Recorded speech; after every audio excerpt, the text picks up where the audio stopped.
아멘. 오후 예배 시간에도 나온 우리 모든 성도님들 주님 이름으로 환영하고 축복합니다. 낮 예배 시간에도 기도했지만 오후에 보니까 더 반가우시죠? 네, 그 반가운 마음을 담아서 다시 한 번 더 우리의 사랑을 고백했으면 좋겠습니다. 사랑합니다. 축복합니다. 사랑합니다. 축복합니다. 네. 낮 예배 시간에 우리 고린도전서 12장 은사에 대한 말씀을 함께 나누었습니다. 하나님께서는 각 사람에게 은사, 카리스마를 다 주셨습니다. 카리스마는 무엇입니까? 놀라운 하나님의 특별한 일을 행할 수 있는 권능, 능력입니다. 신의 선물이죠. 모든 사람이 똑같은 은사를 가지고 있는 것은 아닙니다. 하나님께서 여러 사람에게 여러 종류의 은사들을 골고루 다 주셨습니다. 그래서 교회 공동체 안에는 다름이 존재합니다. 그런데 고린도 교회는 이 은사의 다름을 틀림으로 생각을 해서 서로 자기의 은사가 우월하다고 하면서 다른 사람의 은사를 판단하고 비판하고 정죄하는 그런 분쟁이 일어나는 교회가 되었습니다. 이를 두고 성경은 분명하게 말씀합니다. 은사와 직분과 사역은 한 가지가 아니라 여러 가지다. 하지만 은사를 허락하시고 주관하시는 삼위 하나님은 한 분이시다라고 성경은 분명하게 말씀하고 있습니다. 그리고 이 은사는 사람에게서 나온 것이 아니라 사람이 얻어낸 것이 아니라 한 분이신 하나님의 뜻을 통하여 각 사람에게 나누어진 것입니다. 그렇기에 이 은사를 자랑할 수도 없으며 이 은사의 높낮음을 판단할 수도 없다는 겁니다. 모든 은사는 주 안에서 다 동일합니다. 믿으십니까? 아멘. 또 은사를 주신 이유가 무엇입니까? 개인의 유익과 개인의 그런 능력을 자랑하기 위해서 주신 것이 아니라 하나님의 공동체를 더욱 아름답고 건강하게 세워나가기 위해서 하나님은 이 은사, 카리스마를 각 사람에게 다 주셨다는 겁니다. 그렇기 때문에 12장 25절에 무엇이라고 말씀하고 있습니까? 몸 가운데서 분쟁이 없고 오직 여러 지체가 서로 같이 돌보게 하셨느니라. 아멘. 은사를 주신 이유는 서로 싸우라고, 서로 자랑하라고, 서로 높다고 그렇게 분쟁하기 위해서 주신 것이 아니라 서로 같이 돌보게. 너무 아름다운 단어 아닙니까? 서로 같이 돌보게 하기 위해서 여러 가지 종류의 은사를 주셨다는 겁니다. 하나님 나라의 방식은 나 혼자 하는 게 아닙니다. 나만의 생각으로 하는 게 아니라는 거예요. 때로는 어떤 일들을 나 혼자만의 방식으로 할 때가 있는데 그러면 다 잘 될 것 같지만 혼자 하다 보면 일을 그르치는 경우가 참 많이 있습니다. 하지만 필요한 부분들을 서로 채워가고 보충해주고 세워나가면서 그렇게 하나님의 일들을 하다 보면 상상하지 못할 놀라운 결과를 우리는 경험하게 되는 겁니다. 이것이 하나님께서 원하시는 것이며 하나님 나라의 방식이라는 것을 꼭 기억하시길 바랍니다. 혼자가 하는 게 아니라 혼자서 하는 게 아니라 혼자만의 방법으로 하는 게 아니라 서로 같이 돌봄으로 하는 것이 하나님 나라의 방식입니다. 그리고 은사는 여러 종류가 다양한 것처럼 마치 퍼즐과 같습니다. 어떤 은사를 보면 작고 보잘것없어 보입니다. 뭐 이것 하나 있어도 그만 없어도 그만 그렇게 보이는 경우도 많이 있습니다. 하지만 퍼즐은 어떻습니까? 작은 조각이라 할지라도 그 하나의 조각이 없으면 완성된 작품을 만들 수가 없습니다. 작은 조각이라고 해도 그 모든 것이 다 있어야 완성된 작품을 만들 수가 있는 겁니다. 우리 성도님들이 받은 은사는 마치 이 퍼즐과 같습니다. 서로 비교해 보면 비슷해 보이기도 합니다. 하지만 어떤 것은 크고 어떤 것은 작아 보이는 것처럼 완전히 달라 보이기도 합니다. 하지만 퍼즐 조각은요, 더 중요하고 덜 중요한 것이 없습니다. 모든 조각들이 다 중요합니다. 이처럼 하나님께서 계획하신 뜻을 이루기 위해서 작은 퍼즐 조각 같은 그런 은사들을 각 사람에게 다 나누어 주셨습니다. 우리 한 사람 한 사람이 하나님 나라의 공동체를 세우는 데 있어서 없어서는 안 될 너무나 중요한 조각들이라는 겁니다. 서로의 은사를 소중하게 생각하고 모든 은사가 더해질 때 우리 성문교회는 이렇게 변화될 것입니다. 오늘 본문 12장 26절, 우리 12장 26절 말씀을 한 목소리로 함께 힘차게 한번 합독하겠습니다. 시작. 만일 한 지체가 고통을 받으면 모든 지체가 함께 고통을 받고, 한 지체가 영광을 얻으면 모든 지체가 함께 즐거워하느니라. 아멘. 복음이 없는 이방인으로 살았을 때는 각자 원하는 대로 살았습니다. 하고 싶은 대로 마음껏 하며 살았습니다. 하지만 예수 그리스도를 믿음으로 복음이 그 안에 들어오자 이제는 하고 싶은 대로 나만의 방식이 아니라 은사로 함께 참여하는 하나의 공동체가 되었다는 겁니다. 나 혼자에서 서로 가치가 되어버린 겁니다. 26절 말씀처럼 한 지체가 고통을 받으면 모두의 고통이 되고, 한 지체가 영광을 얻으면 그 업적을 인정받고 존중받는 그 일이 그 사람에게만 해당되는 것이 아니라 모든 지체들의 영광이요 즐거움이 된다는 겁니다. 그렇게 되는 이유가 무엇일까요? 바로 교회는 한 몸 공동체이기 때문입니다. 한 몸이기 때문이에요. 몸은 하나로 연결되어 있습니다. 눈, 코, 입도 따로 있고 손, 발도 따로 있는 것 같지만 하나로 연결되어 있는 유기체입니다. 손가락 끝에 작은 가시만 찔려도 어떻습니까? 이 손가락만 아픕니까? 온몸이 다 아픈 것 같잖아요. 발가락 어디 가다가 툭 하고 치였습니다. 발가락만 아플까요? 온몸이 다 아픈 것 같은 겁니다. 마치 이런 것처럼 온몸이 통증을 함께 느끼는 것이 바로 정상적인 몸입니다. 통증은 우리의 생명을 살리는 신호입니다. 만약에 어디가 아픈데 이 통증을 못 느낀다면 어떻게 될까요? 통증을 느끼지 못하는 질병이 있습니다. 바로 나병입니다. 나병은 감각을 느끼지 못하는 병이라고 해요. 그래서 저는 처음에 이 나병이 통증이 없다라고 할 때 아이고 그나마 다행이다라는 생각이 들었습니다. 왜냐하면 이게 피부가 이제 썩어 들어가는 것이 얼마나 큰 고통이겠습니까? 그래서 통증을 느끼지 못하는 게 참 다행이다라고 생각했는데 정반대였습니다. 통증을 느끼지 못하기 때문에 무서운 병이 나병이었던 겁니다. 왜냐하면 이 피부가 점점 문드러지는데 어디 부딪혔어요. 그러면 살점이 약하여서 떨어지겠죠. 피가 납니다. 그런데 통증을 느끼지 못하니까 피가 나는지 어디 부딪혔는지 전혀 알지 못하는 거예요. 그러다가 상처가 감염되고 출혈이 심해지면 목숨까지 위태로울 수 있는 병이 바로 나병입니다. 그리고 통증을 느끼지 못하는 질병이 하나 더 있습니다. 통증 무감각증이라는 희귀병입니다. 이 희귀병은 두뇌의 감각을 전달하는 신경세포가 유전자의 변이에 의해서 생성되지 않기 때문에 촉감을 느낄 수가 없다고 해요. 그래서 이 병은 통증이나 더위나 추위를 느낄 수가 없습니다. 편리한 것 같죠? 야, 추워도 추위도 못 느끼고 더워도 더위를 못 느끼니까 참 편하겠다 싶은데 굉장히 무서운 병이에요. 왜냐하면 몸에 열이 나고 몸이 아픈 것도 느끼지 못하는 겁니다. 체온을 느낄 수가 없기 때문에 내가 지금 40도 고열이 나는지 저체온증인지 모르는 거예요. 그렇게 살다 보니까 건강이 악화되고 한순간에 생명을 잃을 수 있는 것이 바로 통증 무감각증입니다. 그렇기 때문에 몸이 통증을 느낀다? 이건 건강하다는 증거입니다. 그리고 통증을 느껴야 치료를 받고 살 수가 있는 거예요. 우리가 예수 그리스도와 함께 연합할 때에 모든 지체가 함께 고통을 받게 된다라고 말씀하셨습니다. 아이고 쓸데없이 남의 고통 왜 내가 느껴야 되나 불필요하다라고 생각하겠지만 그렇지 않다라는 거예요. 교회는 한 몸 공동체이기 때문에 다른 쪽의 그 아픔이 나에게 느껴지는 것은 정상이라는 겁니다. 그 아픔을 함께 느껴서 그것을 치료하고 회복할 때에 건강한 몸이 되는 것이지, 어디 한쪽이 아파서 피를 흘리고 있는데 모른 채 하고 간다?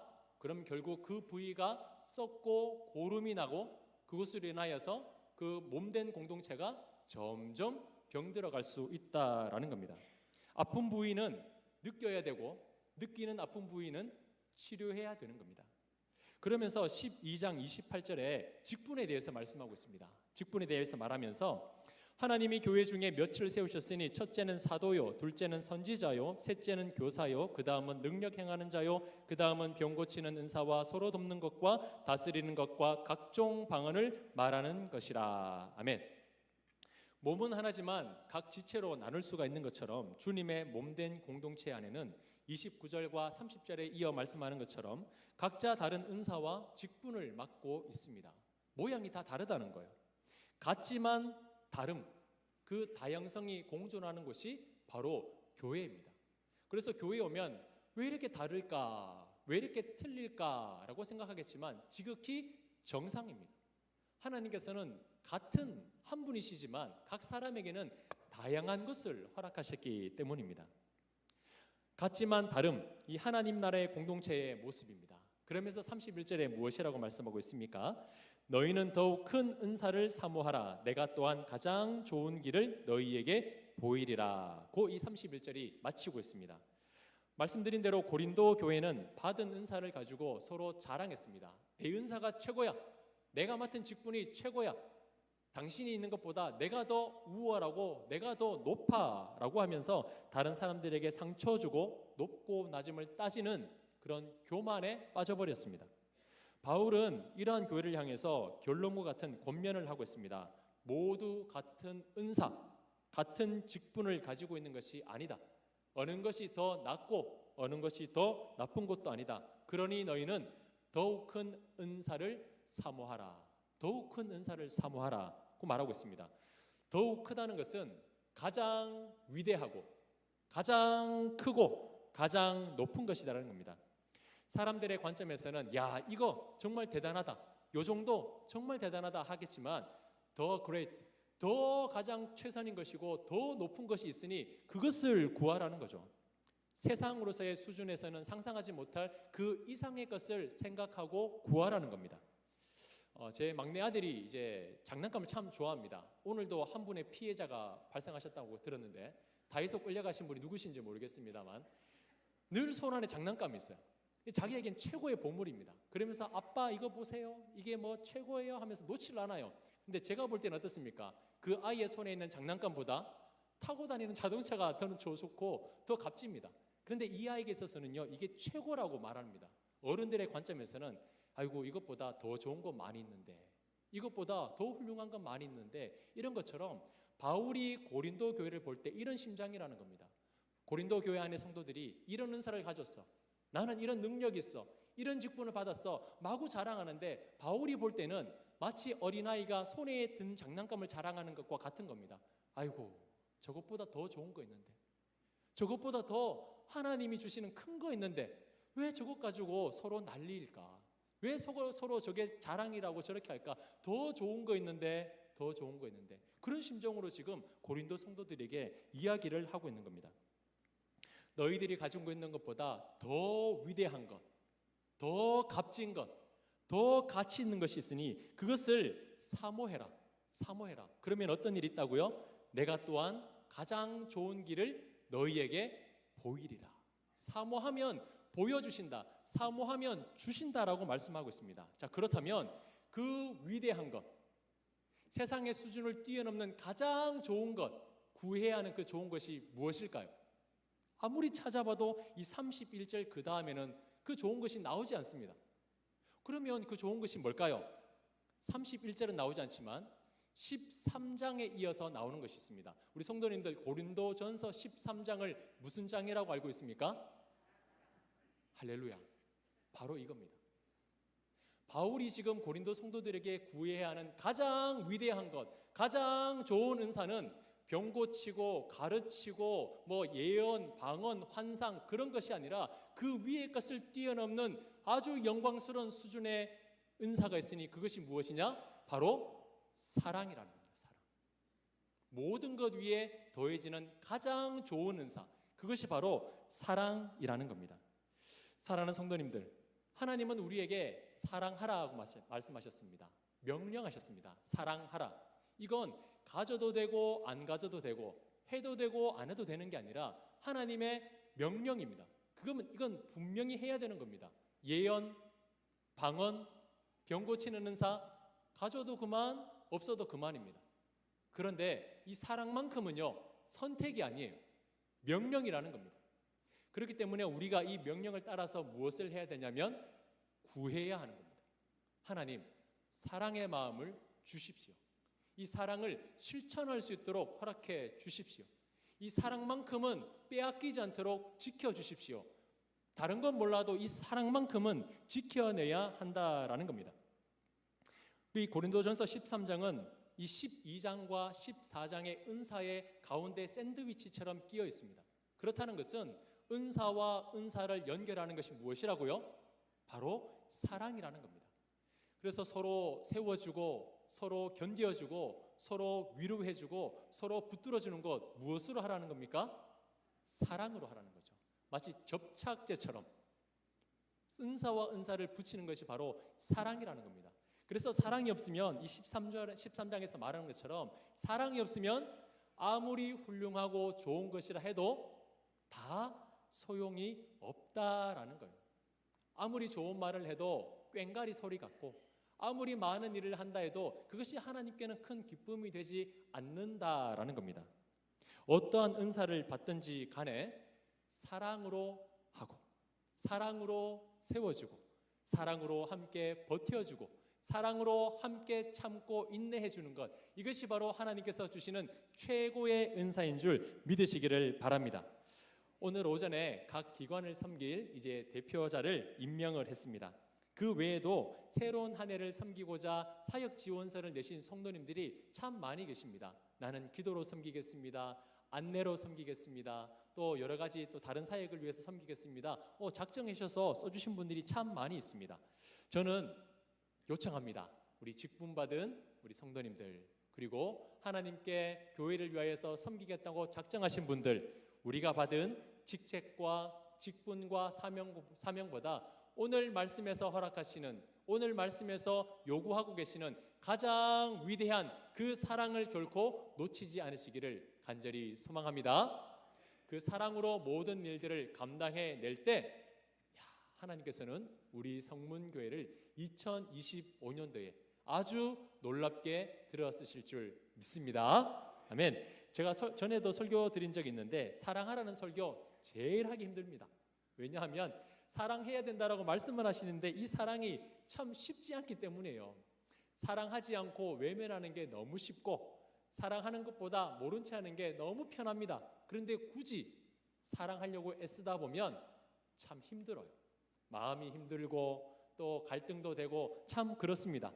그래서 입술로 행동으로 사랑하지 못하는 것은 또 죄를 짓게 만드는 것 같아서 이 사랑이라는 주제의 말씀은요 참 어렵습니다.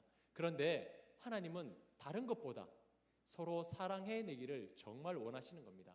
이제 2025년도가 다가옵니다. 아마 송구 영신 예배가 되면 새로운 표어가 이제 양쪽에 걸릴 텐데 교회 표어가 바뀔 겁니다. 지금까지는 하나님 사랑, 이웃 사랑에 대한 이제 표어로 지금까지 나왔다면 이제 우리 교회의 정체성을 새롭게 드러내는 표어가 걸릴 것이고 2025년도에 해야 될 우리가 바라보는 목표가 현수막 가운데 걸릴 텐데 보고 싶으시면 송구 영신 예배 꼭 오시기 바랍니다. 어떤 교회로 나아갈 것인지 우리가 함께 영신 예배를 통하여서 기도하고 꿈꾸는 일들을 우리가 또 이루어 나갈 건데요. 아무리 좋은 일, 아무리 많은 프로그램, 사역이나 한다 할지라도 사랑이 없다 하면 그 모든 것은 다 안 되는 거예요. 하지만 조금 미흡하고 준비되지 않았다 할지라도 사랑하고자 하는 마음이 준비되어 있고 이미 사랑하고자 하는 그 뜨거움이 있으면 하나님께서는 그 위에 아끼지 않고 마구 쏟아부어 주실 줄 믿습니다. 사랑이 있다면 무엇인지 더해 주셔도 다 해낼 수가 있기 때문이에요. 그런데 아무리 많은 것을 할 수 있는 것이 준비되어 있어도 사랑이 준비되어 있지 않다면 하나님께서는 과연 우리에게 무엇을 믿고 맡겨주시겠습니까? 중요한 것은 이 사랑은 내 안에서 나오는 것이 아니라는 거예요. 내가 아무리 힘쓰고 용서도 결코 할 수 있는 게 아니에요. 그래서 이 마지막 31절을 다시 한 번 더 우리가 읽어보도록 하겠습니다. 31절입니다. 시작. 너희는 더욱 큰 은사를 사모하라. 내가 또한 가장 좋은 길을 너희에게 보이리라. 아멘. 사모하라. 열정적으로 그것을 구해라. 모든 마음을 다해서 하나님 앞에 간절하게 구하면 하나님께서 그것을 보여주실 것이다 라고 말씀하고 있습니다. 구하면 하나님께서 주십니다. 하나님께서 우리가 사랑을 구하면 사랑의 마음을 주시겠습니까? 사랑할 수 있는 기회를 주시겠습니까? 둘 다일 수도 있습니다. 그런데 하나님께서는 갑작스럽게 어떤 사랑의 마음을 확 변화시켜 주기보다 사랑할 수 있는 기회를 주세요. 그 기회를 놓치면 안 된다는 겁니다. 평소에는 이 사랑하는 거 참 힘들어요. 다가가는 것도 힘들고 말하는 것도 힘들고 평소에 뭐 이렇게 관계를 맺지 못한 사람들에게 어색합니다. 그러나 내게 주신 이 은사를 통하여서 사랑할 수 있는 기회를 하나님이 주실 때가 있어요. 그때 놓치지 않아야 되는 거예요. 그때 성령의 주시는 그 마음에 순종해서 하다 보면 하나님께서 보여주시는 이 놀라운 일들을 해낼 수 있게 된다라는 겁니다. 사랑하는 성도님들, 문제는 못하는 것이 아니라 구하지 못하여서 얻지 못하는 경우가 참 많이 있습니다. 2025년도 하나님께서 뜻하신 모든 계획들을 우리 사랑하는 성도님들이 함께 해나갈 때에 가장 좋은 은사, 이 사랑의 은사를 받아서 무엇을 하든지 간에 하나님을 가장 기쁘게 해드리고 성도들을 서로 세워줄 수 있는 아주 활기차고 기쁨 넘치고 행복한 우리 성문교회가 될 수 있기를 간절히 소망합니다.